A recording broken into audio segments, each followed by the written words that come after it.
The house of Claude Rains, located in the quiet town of Lancaster, Pennsylvania, had always been a place of mystery and intrigue. The actor, known for his iconic roles in Casablanca and The Invisible Man, lived there for many years, long before his death in 1967. Yet, the eerie whispers of his presence seemed to persist long after he was gone.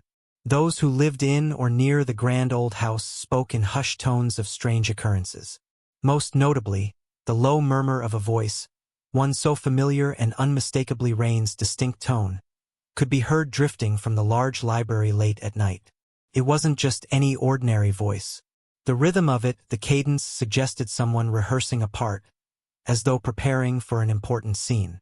Occasionally, the sound would rise in intensity, as if the actor were engaged in a dramatic exchange. Those brave enough to venture closer to the windows would find the room eerily empty, save for the countless books lining the shelves. It wasn't just the voice. Shadows, subtle yet discernible, would glide across the library walls at night, their movements too deliberate to be explained away by natural causes. Some said the shadows seemed to pause near the desk, as though Claude Rains himself were seated there, reviewing a script, his figure briefly outlined before fading into the darkness. Others swore that the shadow was of a tall man, often seen moving about, as if deeply lost in thought. Neighbors recalled tales of feeling a chill as they walked past the house after sunset, a sensation that seemed to accompany the whispers and shadows. Several times, local guests and curious visitors had the unsettling experience of walking past the library window, only to feel as though they were being watched, an unseen presence lingering just out of view. It was as if Rains' legacy, his deep voice, his commitment to his craft, had infused the very walls of the house. The house, with its old, creaking floors and dark-paneled walls, was always shrouded in mystery. And though many were skeptical of the stories, those who dared to spend time in the home at night could never quite shake the feeling that they were not alone. The rumors of Rains' ghostly rehearsals, the moving shadows, and the soft murmur of his voice still linger in Lancaster, adding to the house's mystique. As the years passed, the whispers surrounding Claude Rains' house grew only more intense. People who had heard the stories from a distance dared not approach the property at night. The very air around the house seemed to carry an unsettling weight, as if the walls were absorbing not just time, but the very essence of the actor's soul. It was during one particularly stormy evening that a young couple, new to the area, found themselves drawn to the house. The night had been unusually dark, the wind howling through the trees, when they passed the old iron gates that marked the entrance. The house loomed ahead, its windows dark and vacant, but the strange pull was undeniable. They had heard the tales of the voice and the moving shadows but dismissed them as local folklore. Yet, as they drew closer, a strange sensation crept over them, as if they were being beckoned forward. They paused in front of the house, their curiosity outweighing any lingering sense of caution. The young man, bold and eager, suggested they explore the library, the room that seemed to hold the most mystery. His partner, a woman with a keen sense of intuition, hesitated but reluctantly agreed. They crept through the front door, which, surprisingly, opened with a soft creak as though it had been expecting them. The air inside was heavy with dust, and the faint smell of old paper and tobacco lingered in the air, just as if Rains himself had been sitting there moments before. As they entered the library, the silence was suffocating. For a moment, they stood frozen, the only sound being the storm battering against the windows. Then the voice started. It was low at first, barely more than a murmur, but unmistakably human. The words were indistinct, but the tone was clear. It was Rains' voice, a familiar blend of smooth charm and quiet intensity. The woman gasped, her hand instinctively reaching for the man's arm. "Do you hear that?" she whispered. Before he could respond, the shadows in the room began to shift. At first, they appeared harmless, moving across the bookshelves, but soon they grew bolder, stretching unnaturally long across the walls. They were darker than the shadows of the night, shifting with an eerie, almost purposeful motion, as if they were searching for something, or someone. The woman felt a cold draft brush past her neck, sending a shiver down her spine. "Claude?" The young man called out, half in jest, half in nervous curiosity. He stepped closer to the desk where the shadows seemed to gather, his voice trembling slightly. The temperature in the room dropped suddenly, the chill unmistakable as though the air itself had thickened with the weight of years gone by. The woman took a cautious step back, her eyes scanning the room.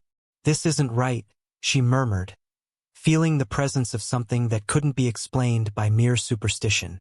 Just then, a loud thump echoed from above, sending both of them into a startled silence. It was followed by a sound of footsteps heavy and deliberate, as though someone were pacing above them. The couple exchanged nervous glances. The house was supposed to be empty. There were no other signs of life. The man was the first to act, his feet moving almost of their own accord. He ascended the staircase quickly, his heart racing. Each step creaked underfoot, the noise amplifying the oppressive silence around him. As he reached the top, the unmistakable sound of a door creaking open echoed from behind him. He turned to look, but there was nothing there.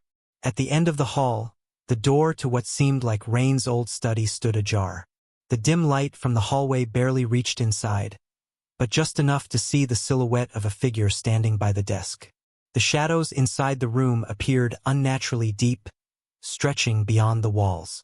It looked almost as if the figure was caught in an invisible spotlight, frozen in mid-motion. Suddenly, the figure moved. Without thinking, the man rushed forward, his hand outstretched. But just before he could reach the door, a voice rang out from the room, the low, unmistakable voice of Claude Rains, speaking clearly now, as if in direct conversation. "Who's there?" The man froze in his tracks, a chill racing through his veins. The voice was neither warm nor welcoming but had an edge to it, like a warning, a command to stay away. He tried to move, to step back, but his legs felt heavy, as if the very air had thickened around him, trapping him in place.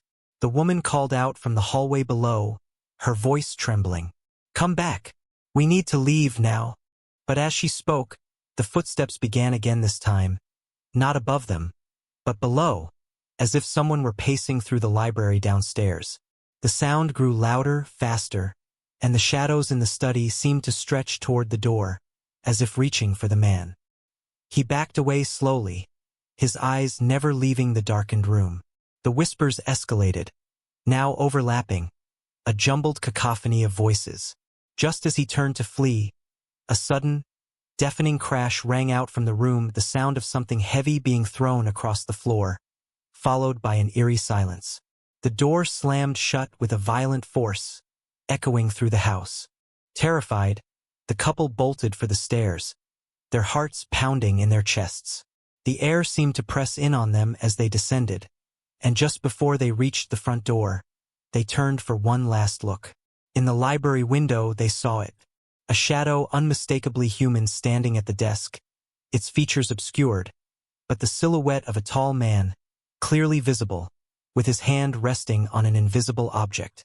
The man's head turned slowly toward them, and his eyes, though unseen, felt as though they were staring directly into their souls.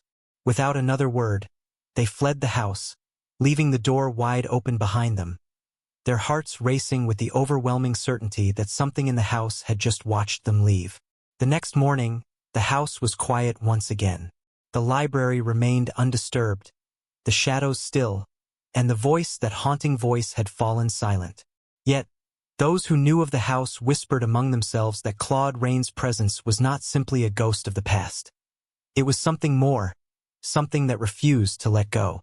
The mystery of his house, and the strange happenings that continued within its walls, lingered long after the couple's escape, leaving behind a lingering question. What had they truly encountered in the darkened corners of that haunted home? Don't forget to subscribe and like if you liked this story. The couple's hurried departure did little to quell the rumors about Claude Rains' house. In fact, their escape only seemed to ignite the whispers, adding fuel to the fire of intrigue that surrounded the old mansion. For weeks, locals avoided passing by the house after sunset, and the once pristine lawn grew wild, as though nature itself had recognized the house as something to be left untouched. Yet the house remained in the possession of Rains' family, though no one seemed willing to live there for long. A few brave souls had attempted to take up residence, but within days, they had fled, citing strange sounds, inexplicable events, and an overwhelming feeling of unease that seemed to cling to every room. One particular evening, a local historian, intrigued by the stories, decided to conduct an investigation. This man, David, was known for his skepticism. He had written countless articles debunking myths and uncovering the truth behind the town's various legends. But something about the tales surrounding Rains' house wouldn't let him go. He made up his mind to spend the night in the mansion and get to the bottom of it once and for all. As night fell and the winds picked up once again, David entered the house with nothing more than a flashlight and his notepad. The house seemed to welcome him, the front door creaking open without a touch. The air was stale, thick with dust, but still, there was a strange energy within the walls that made David's skin prickle. It wasn't just the history of the house that intrigued him. It was the undeniable sense of someone, or something, watching him. He chalked it up to nerves and pressed on. He made his way into the library, the very room that had given birth to so many of the stories. It was as he stepped inside that the temperature seemed to drop noticeably. A cold draft wafted through, carrying the scent of old tobacco and something else, something faint but unmistakable, like roses. David set up his equipment near the desk, carefully documenting his surroundings. He sat down, flipping open his notebook, and began to make notes about the architecture and the house's history.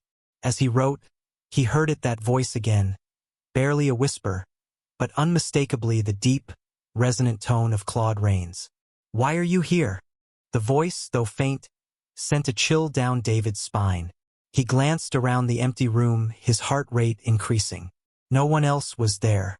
He shook it off, trying to maintain his composure, but the sensation of being watched intensified.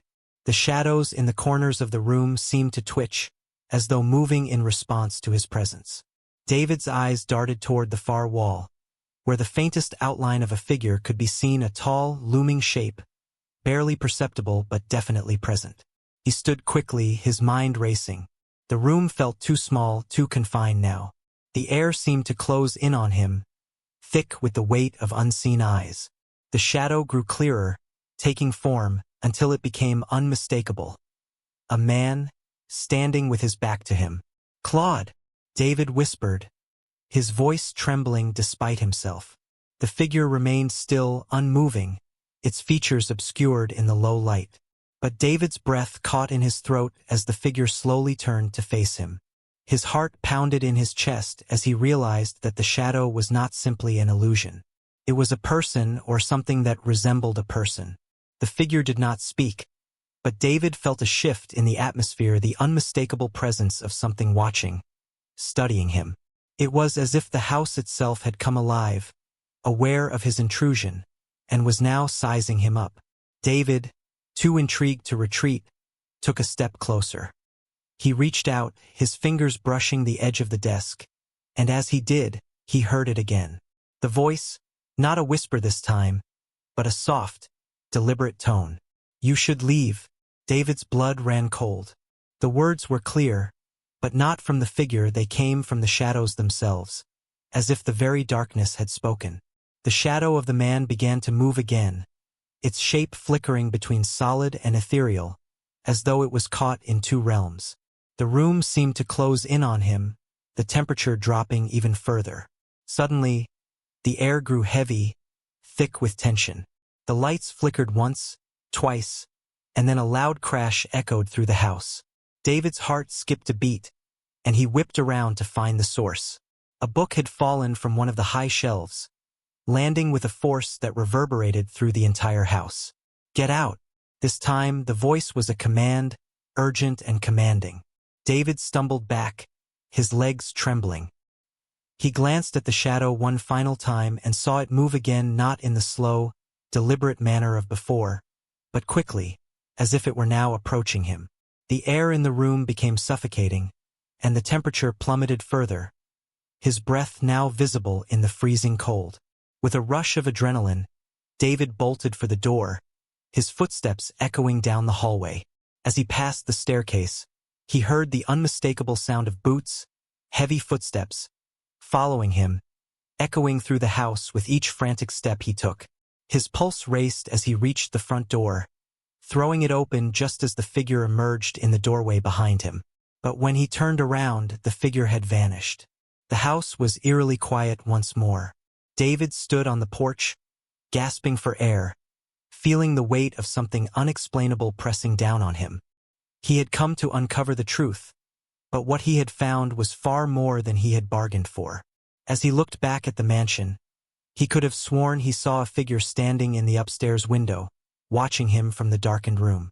What had he truly encountered that night? And more importantly, what had he disturbed in the depths of Rains' home? As the wind picked up once more, David could not shake the feeling that Claude Rains had not simply left his mark on the house. No, it seemed as though his presence was far from gone. David spent the following days trying to make sense of what had happened. His mind struggled to reconcile the events he had witnessed with his rational understanding of the world. He had always prided himself on his skepticism, but now, in the aftermath of that night, the lines between fact and mystery blurred in a way he could not explain. He returned to his office and scoured through old records, letters, and newspaper clippings about Claude Rains, hoping for some clue, something that might ground the extraordinary events he had experienced. It was there, in a long-forgotten journal from a former tenant of the house, that David found the final piece of the puzzle. The tenant, an actor who had lived in the house years before, had written about strange occurrences in his own journal. Voices, shadows, and a feeling of being observed. He even mentioned hearing Rains' voice always in the library rehearsing lines that weren't from any known play. The journal noted an unsettling detail. Rains had never been truly at peace with the house, particularly in his later years. He had always felt as though he were preparing for something, even after his death. David's heart sank as he read the words. The actor had described Rains' own belief that he was destined to return to the house after his death, trapped in some unresolved role. The feeling of never having finished something, an unfinished performance, a lingering, insatiable need to continue long after the curtain had fallen. That evening, David felt a compulsion he could not shake. He had to return to the house. This time, he approached with more caution, though his heart beat with a mixture of dread and curiosity. The house was as silent as before, but something about its stillness felt different, charged with a quiet energy. He had to know if he could uncover more, to confront whatever lingered in the shadows. When David entered the library, the room felt colder than ever, the shadows casting strange, unearthly shapes on the walls. The desk was exactly as he had left it, untouched, as though frozen in time. His flashlight flickered, but he steadied himself and walked forward, his fingers trembling as they grazed the edge of the desk. There was no sound, no voice, nothing to indicate that the house was alive, watching him. But then, as he sat down, the whisper began again. "You came back." David froze, his breath catching in his throat. The voice, unmistakably Rains' own, echoed in the room, but this time it felt different. It was not a threat, nor a command, but a plea. The shadows shifted again, swirling around the room in an almost hypnotic pattern. A shape began to take form before him, the tall, imposing figure he had seen before, now standing just beyond the desk. The air grew thick with tension, as though the house was holding its breath. I never wanted to leave," Rains' voice continued, more sorrowful now. "Not really. This place, it's my final act. I've been waiting for the right moment." David's pulse quickened, a cold sweat forming on his brow. He knew he had to say something, to break the trance that the house had over him, but the words escaped him. All he could do was stare, mesmerized by the figure that slowly materialized before him. It was as if the shadows themselves had become Rains, his outline clear, but his face obscured, lost in the murk of the room. "Do you understand?" the voice asked, not as a question, but as a demand for understanding. "I couldn't finish it. I had a role to play, but it was never completed. And so I remain forever here, trapped, alone." David's eyes widened. He realized then that Rains had never truly left, not in any real sense. He had been caught in his own performance, an endless rehearsal for a role he could never complete. The house had become the stage and the shadows the audience. With a sudden clarity, David stood and faced the figure. "What do you want from me?" he asked, his voice breaking through the tension. "What do you need?" The figure moved slightly, almost as though considering the question. It stepped closer, the air around it vibrating with an unnatural energy. "Finish it. Help me finish the act. You've come so far. You must see it through." David's heart raced as the shadows seemed to close in on him. He didn't know what Rains meant, what role he had to play, but it became apparent that the house itself had become part of the performance. The very walls, the very air, were all part of a script that could never be fully realized. Not unless someone continued it. Someone like David. "You want me to act?" David asked, the words slipping out before he could think better of it. "To take your place?"